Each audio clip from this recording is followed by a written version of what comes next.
नमस्कार दोस्तों, मेरे चैनल में आपका स्वागत है। आज हम जिस शेयर के बारे में बात करने वाले हैं वो हैं दो शेयर। पहला है एचडीएफसी लिमिटेड, दूसरा है एचडीएफसी बैंक। तो इन दोनों शेयरों के बारे में क्या धमाकेदार न्यूज़ है दोस्तों, तो वो ये न्यूज़ है कि इन दोनों का मर्जर होने वाला है और ये मेगा मर्जर होगा। तो मर्जर के बाद से ही दोनों कंपनियों एचडीएफसी लिमिटेड और एचडीएफसी बैंक के शेयरों में 8% से ज़्यादा की तेज़ी जो है देखने को मिली है। यहाँ पर मैं बता दूं दोस्तों कि एचडीएफसी जो है वो फाइनेंस सेक्टर की कंपनी है। ये होम लोन के लिए, हाउस कंस्ट्रक्शन के लिए लोन देती है। वहीं एचडीएफसी बैंक जो है वो बैंकिंग सेक्टर की कंपनी है। तो एचडीएफसी लिमिटेड की टोटल संपत्ति 6.23 लाख करोड़ है और एचडीएफसी बैंक की संपत्ति 19.38 लाख करोड़ रुपीस है। तो इन दोनों ने housing development finance corporation HDFC और एचडीएफसी बैंक ने विलय का ऐलान कर दिया है। और इस डील के तहत एचडीएफसी बैंक में एचडीएफसी की 41% की हिस्सेदारी होगी। तो अभी क्या है कि बोर्ड की मीटिंग में एचडीएफसी और एचडीएफसी बैंक के विलय की मंजूरी दे दी गई है। और इस जो मीटिंग में सारे शेयर होल्डर्स और जितने भी कर्ज लेने वाले हैं सभी शामिल थे।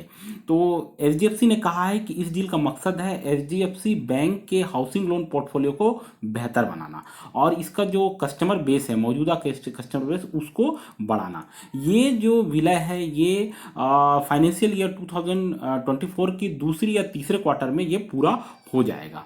तो अभी जैसे कि मैंने पहले ही बताया, एचडीएफसी की कुल संपत्ति 6.23 लाख करोड़ है और एचडीएफसी बैंक की 19.38 लाख करोड़। तो जैसे ही ये खबर आई है मार्केट में और जो इन दोनों का शेयर है वो चढ़ गया। बीएसई में एचडीएफसी का स्टॉक 13% तक चढ़ा हुआ था और बैंक का, एचडीएफसी बैंक का स्टॉक भी 10% की तेजी पे था। तो अभी देखिए क्या है कि एचडीएफसी बैंक फाइनेंस की कंपनी है। ये दुकान, घर, प्रॉपर्टी खरीदने के लिए लोन देती है। वहीं एचडीएफसी बैंक जो है बैंक से संबंधित सारे कार्य, सारी सर्विसेज देती है।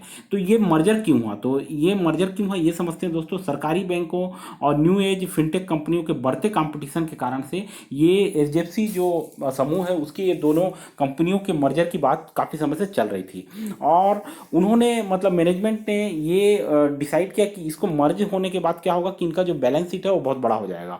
बड़ा हो जाने के कारण क्या होगा कि मार्केट में इस विलय से जो कंपटीशन करने के लिए जो है लोग कतराएंगे या इनका दमखम जो है काफ़ी बड़ा हो जाएगा।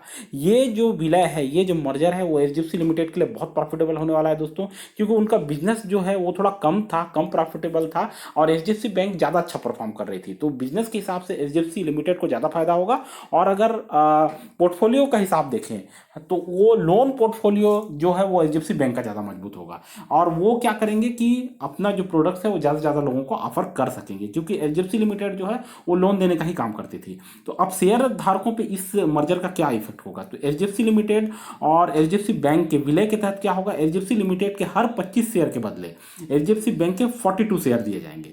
यानी कि अगर आपके पास एचडीएफसी लिमिटेड के 10 शेयर हैं तो मर्जर के तहत आपको मिल जाएंगे 17 शेयर। तो ये जो है आपको फायदा होने वाला है, ये बहुत अच्छा फायदा है और काफ़ी अच्छा रहेगा। तो ये एक अच्छी खबर जो है वो एचडीएफसी लिमिटेड के जो शेयर धारक हैं उनके लिए है। तो ये जो है एचडीएफसी लिमिटेड के चेयरमैन दीपक पारेख जी हैं, उनका कहना है ये बराबरी का विलय है। और उनका मानना है कि रेरा के लागू होने के बाद, हाउसिंग सेक्टर को इंफ्रास्ट्रक्चर का दर्जा मिलने के बाद और अफोर्डेबल हाउसिंग को लेकर सरकार जो नई नई चीज़ें ला रही है उसके चलते जो हाउसिंग फाइनेंस के बिजनेस में बड़ी तेजी आएगी। तो ये विलय जो है काफ़ी अच्छा होने वाला है।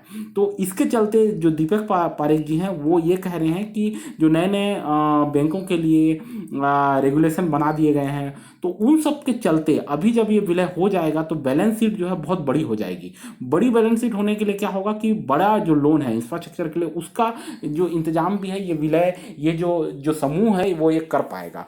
और न केवल ये बड़ी लोन देगा, ये तरह तरह के अन्य जो स्ट्रक्चर्स हैं, हाउसिंग स्ट्रक्चर्स हो गए, एग्रीकल्चर हो गया, उन सब के लिए भी ये लोन की सुविधा प्रदान कर सकेंगे। तो ये विलय सबके लिए काफ़ी फायदेमंद रहने वाला है, फिर चाहे वो एचडीएफसी लिमिटेड हो, एचडीएफसी बैंक हो, उसके शेयर धारक हो, इन्वेस्टर हो या फिर आम पब्लिक।